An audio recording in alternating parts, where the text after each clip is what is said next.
Hey guys, Joe here. Thanks for checking out another video on the channel. Really appreciate it. Don't forget to get subscribed. I've enabled super thanks, which is kind of like super chats for lives. So if you like what you're seeing and you want to have a more direct contribution to what we do here on the channel, maybe consider tossing me a buck or two through super thanks, and that will go directly towards buying things for the channel, upgrading things, getting new tripods, cameras, things like that as we move down the line. Hopefully I can keep upgrading and moving into 2023 with the large amount of subscribers I've gathered in the last couple of months. It will actually pan out and play out, and I can become a full-time gun reviewer. I'll never say tuber. I don't want to do it for a living. It's still just fun for me, but keep coming back for more. Anyways, today we're talking about a Taurus, which you've seen in the shorts. This one is on loan from Liberty Arms. Actually, I have to go back because I think it's sold, but this one is one I've been meaning to make a video on, and honestly I just keep forgetting to grab one, and that is the Taurus PT92. Many people will call it a Beretta clone. You're half right, and we will be getting into that here in a second. Let's talk about why Taurus PT92 exists, especially considering that with patent laws and things, this thing's been around too long for that. Well, when Beretta decided to manufacture guns in our side of the world, because Beretta's an Italian company, they went to Brazil and built factories. They contracted Taurus to build these guns, obviously because they didn't want to have like a huge presence in Brazil. Didn't make sense. So they built the factories, and then they hired Taurus, and they sublet the rights, or however you want to put it back then, to build this gun in Brazil. And it was built as the Beretta S, F, S, FS, FR, F, blah, blah, blah. And up until the U.S. contract, they were all built in Brazil. When Beretta won the U.S. contract for the sidearm, they had to build a factory in the United States, because in order to have a U.S. sidearm, the gun has to be manufactured in the United States. That's a rule, has been forever, and it still applies even to this day. The Sig Sauer had to build factories to just build the 320s here in the United States. So Beretta shut down production in Brazil, moved up to the United States, but left all their tooling down there, because it's not financially, economically, or even logistically feasible to move an entire factory thousands of miles into the United States. So they left everything in Brazil, and Taurus got the money together and got everything they needed to do in order to buy the rights to the tooling from Beretta. So Beretta eventually sold the rights to the Brazilian factory to Taurus. So Taurus started producing the PT92, which is a Beretta 92 with Taurus stamped on it. Now, they did change the gun a little bit. Number one, the most famous thing you see between a Beretta and a Taurus is the fact that this has a frame-mounted safety. Number two, you'll also notice that they didn't always follow Beretta when it came to their trigger guards. Some of them have the full rounded ones. This one, being an M9A1 clone, has the finger groove up here. So there's been a few changes here and there over the years. But in general, the Taurus 92 has been a Beretta 92. Now that we're in 2022, 2023, you can safely assume that all the tooling over time has been replaced, because machinery wears out in 40, 50 years. But the overall ethos is, this is a Beretta, despite what everybody says. Now, I know what you're saying. There is a difference between a Brazilian-made Beretta, an Italian-made Beretta, a United States-made Beretta. That is true. Manufacturing specs, quality control, things like that. Sorry, I took the gun apart earlier. That's why my fingers are dirty. But those little things can actually make a big difference. That's why a difference between, like, and I'm not calling anything out, but a Mexican-made Beetle and a German-made Beetle are two completely different Beetles, even though they are technically both Volkswagen Beetles. Don't have time to go into the history of Volkswagen there. But anyways, today's model is what I want to talk about, though. And again, this is an M9A1 clone. It's an A1 clone because it has a traditional backstrap. If it was an M9A3, it would have the more 1911 angle like the M9A3 does. Pardon me, again, my COVID's coming in here. But double action to single action, double stack, 9mm with decent capacity. This one is set up for 17. I think the originals were 15 rounders, maybe even 13 rounders. Let me know in the comments. But these are the same style mags from even the original 92 series. In fact, these are Taurus's own magazines made in Brazil, and they still have the cutout for the original heel-released 92s. And yes, Taurus used to manufacture those as well. It's nice to see, though, that they have full magazine backwards compatibility. So if you buy a brand new one, you have a ton of mags from like an old one that you sold, you can just slot them right in. Drop-free mags, which is nice to see. And again, they very much copied the front strap and back strap, just some vertical striations. I prefer horizontal ones to vertical ones, because vertical ones allow you to do that. If they're horizontal, you get more grip. You can hear it. Versus, so personally, I would prefer horizontal cuts if they're going to do any, but whatever. More power to them, I guess. Taking a look at the external controls, you obviously have the safety here, and again, they moved it from the slide down to the frame, which in my opinion is much better. And in fact, the nearly $1,400 or $1,500 92X Performance has a frame-mounted safety because it declutters the inside of the slide, and it actually gives you a better shooting grip. It's more of a 1911 style grip. Gee, you think John Moses Browning had it right? But anyways, it's still a decocker mechanism, which is good. So you can decock the pistol and return it to safe. I do like that the decocker is spring-loaded. So as soon as you decock it, it goes right back to fire. So you can go right back into double action or single action.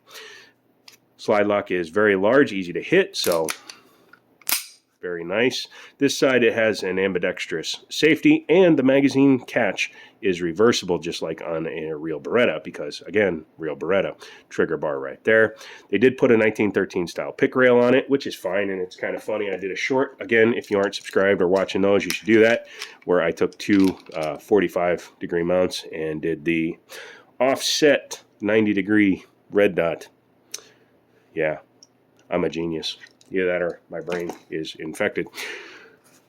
Open top slide. This design has been around for many years.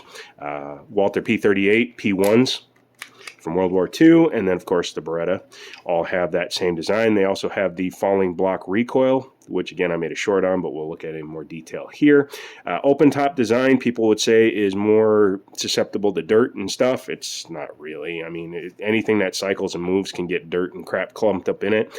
This does actually allow for easier cleaning of or clearing of failures and things like that. I like the way it looks. Probably allows the barrel to cool down quicker too.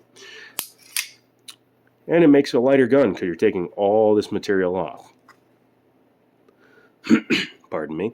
I think this was one of my favorite gun designs next to the 1911, and I don't know why I don't own one of these. Probably because I want the 92X, but it's still well over $1,000, so maybe I'll have to trade my Springfield for one. Has a set of 3-dot sights on it. They aren't night sights, but they are white sights. I would change those out. They do interchange with normal Beretta sights, so you can change those out and have a pretty nice looking design. Yeah, not too bad. Let's talk about the trigger. So we'll start it in double action. Nice heavy pull. This is how it's designed to be carried, by the way. Hammer down, one in the chamber. Double action for a shot. And then it goes to a single action. As you can see, the single action is much lighter and much farther back with a little bit of take up. Drops the poundage from nearly 10 pounds down to about 5.5 pounds, which is very acceptable for a carry sidearm. Reset is right where it broke last time. So no muss, no fuss, you feel it, and then you go right into the next shot. I really like this trigger. It's not bad at all. I can do some work with that, and I approve of it. I don't know why I said that, but we'll all move on. But the good thing, again, like I said, is you can decock the pistol easily, and with the sweep up, sweep down safety, that's really nice to see. That's also another difference between a standard Beretta and a Taurus, is the slide-mounted safety drops down for safe, and when you fully decock it, it doesn't normally spring back up. I think you can add something to it, but yeah, on this model, decock goes right back up, and then if you want to have that extra bit of safety because there's no grip safety, trigger safety, etc., you just do that. Then you are loaded, ready to fire, but on safe. So you pull, draw, drop, go. 1911 basically ethos. So if you're a 1911 guy, this battery of arms should be easy for you. One thing too is that it does lock everything. The slide mounted one allows you to manipulate the gun. This one just completely defeats everything, which in my opinion is better. So yeah, what do you say we take it apart? Very easy to do, that's why I put it off till now, but obviously, since we've been manipulating it, there's English for you, double check it one more time, super easy, obviously, and then drop the slide back down, and then we're going to Jet Li it. In the movie, I made another short on this, he literally just pulls it off. That's actually not possible because you have to push this little tab here, drop that guy, and then your whole top can come off. Be very careful. This guy is not captive on this one. I found out the hard way when it kneecapped me. And this spring is very heavy. It's like a 13, 14 pound spring. So it shot this like 4-ounce slug at my knee, and it hurt for about an hour. So be careful, kids. To get it out, you do have to engage the locking block, which let's take a look at that real quick. So when the gun is locked up, the block is in the down or up position, pardon me, which locks it in place. When the gun fires, it pushes both the slide and the barrel back and pushes this little tab in, which drops that block. When that block drops, it allows the gun to unlock, and this will then allow the slide to continue backwards. I'll show you on the gun itself. So, when the gun is in battery, you'll have to forgive me here. There we go. Come here. It's hard to do because the top's not on it. But anyways, when it comes back, it hits that little button, which then drops this block. This block interacts with that there, which then locks that up and allows the slide to keep going back. I know it's a little bit of a rough demonstration, but it's hard to do without the slide on it. But you'll also notice that it means that the barrel does not tilt. The barrel stays in line, which is very convenient. That way when the gun comes back into action, then it just goes dunk, dunk, dunk, dunk, dunk, dunk, dunk, dunk. Thus making it for a more accurate pistol. Easier to reacquire your target, easier for follow-up shots because recoil isn't tilting the barrel and driving it back. It's just going back and forth.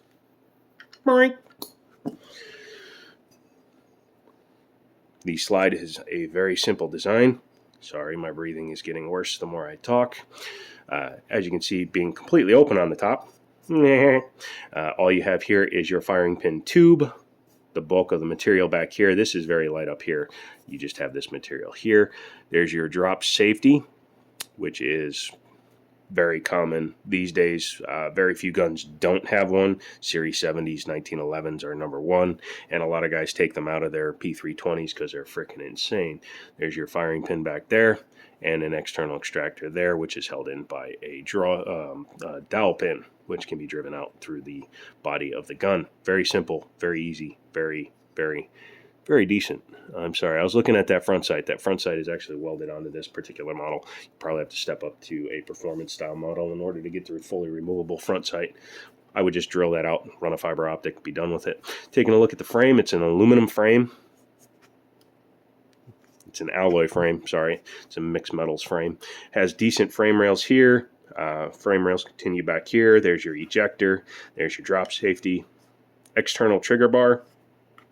Be careful when you take one of these fully apart. You take that off, you expose the spring for the trigger bar. Make sure you pay attention to that, otherwise you have a non-functional gun when it goes back together. But yeah, overall not bad. This one is not my model, or not my gun, so I can't really do what I want to. I would take all of this finish off. Cheaper handguns, they spray them, put them together, send them out. So I would take all of this finish off if it was my gun, make it a little bit smoother. Not that it's not an okay smooth gun, but you can just see from dry cycling, it's actually started taking some of the material off, which means that there is room for improvement. Go ahead and put the barrel back in. Here's something for you. You always got to be careful because the block can just fall out. Give me a second. Sorry about that. You have to make sure that the block stays in place because this pin is the only thing that's holding it in there. And if you drop it down too far, you can actually expose the pin from the bottom. Again, this thing's a little dirty. And then you can actually slide the whole drop and block out. So just be careful when you're putting it back together. They have a lot of functionality and compatibility with actual Beretta models because, again, it's basically a Beretta clone. Some of the slide components don't work, obviously, because it's missing all of the safeties up there, but the barrels are interchangeable, magazines are interchangeable. You can put a Taurus slide on a Beretta lower, a Beretta slide on a Taurus lower. I think up to certain generations, obviously, there are some differences as you go along, but again, you do lose functionality when you do so. Come here. Somebody doesn't know how to reassemble a handgun. There you go. Once you've done that, I'm making it seem a lot worse because apparently while I've been sitting here, I'm losing energy, but that's not your problem. There we go, reassembled. Beretta clone, Beretta in name or spirit. It's a Taurus PT92, but it is a Beretta 92 as well. To those of you that say, oh, it's a Taurus, I understand your reticence, but I would say give the 92 a chance. The 92, because it was built originally on Beretta toolings, are better than they seem. Taurus obviously has some reputation issues, but I think in the long run they've come a long way, and this one seems like a decent model. I'd like to take it out and shoot it at some point. This one, again, being sold, I can't do that with it, but if you want to see other ones, let me know. Liberty Arms, Harrisonburg, Virginia. Check them out, all that good stuff. Come back for another video. Like, comment, subscribe, super thanks, all that stuff. And, as always, I'll cough at you later.